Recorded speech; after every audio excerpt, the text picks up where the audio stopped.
আসসালামু আলাইকুম। এমআরএন বিশেষ সংবাদে আপনাদের স্বাগতম। বৈশ্বিক ও অভ্যন্তরীণ জ্বালানি সংকট মোকাবিলায় কঠোর পদক্ষেপ নিয়েছে সরকার। বিদ্যুৎ ও জ্বালানি সাশ্রয়ের লক্ষ্যে ব্যাংক এবং আর্থিক প্রতিষ্ঠানগুলোর লেনদেনের সময়সূচি পুনর্নির্ধারণ করা হয়েছে। এখন থেকে ব্যাংক খোলা থাকবে সকাল 10টা থেকে বিকেল 3টা পর্যন্ত। সরকারি এই সিদ্ধান্তের প্রভাব এবং বিস্তারিত থাকছে প্রতিবেদনে।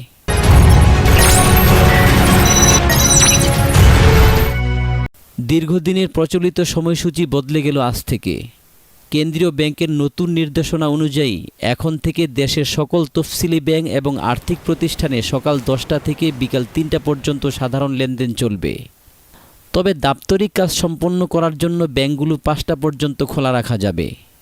মূলত সন্ধ্যাকালীন ব্যাংকিং এবং অপ্রয়োজনীয় বিদ্যুৎ খরচ কমিয়ে আনতেই এই সিদ্ধান্ত। জ্বালানি সংকটের কারণে সরকার অফিস আদালতের সময় কমানোর যে পরিকল্পনা হাতে নিয়েছিল, এটি তারই অংশ। বিশ্লেষকরা বলছেন, লেনদেনের সময় 1 ঘন্টা কমিয়ে আনলে ব্যাংকগুলোতে উল্লেখযোগ্য পরিমাণ বিদ্যুৎ সাশ্রয় হবে। বিশেষ করে কেন্দ্রীয় শীতাতপ নিয়ন্ত্রণ ব্যবস্থা বা সেন্ট্রাল এসি এবং লাইটিংয়ের ব্যবহার কমলে জাতীয় গ্রিডের চাপের পরিমাণ হ্রাস পাবে। ব্যাংকিং আওয়ার শেষ হওয়ার পর গ্রাহকরা যেন এটিএম বুথ, ইন্টারনেট ব্যাংকিং এবং মোবাইল ফিনান্সিয়াল সার্ভিস এবং এমএফএস ব্যবহার করেন, সেদিকেই জোর দেওয়া হচ্ছে। কর্পোরেট লেনদেনের ক্ষেত্রেও অনলাইন প্ল্যাটফর্ম ব্যবহারের পরামর্শ দেওয়া হয়েছে। সরকার আশা করছে ব্যাংকিং খাতে এই কৃচ্ছসাধন জ্বালানি পরিস্থিতি নিয়ন্ত্রণে ইতিবাচক ভূমিকা রাখবে।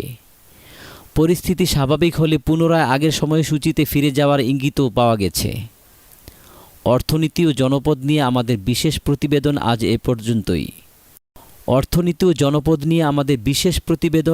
এ পর্যন্তই। সাথে থাকার জন্য ধন্যবাদ।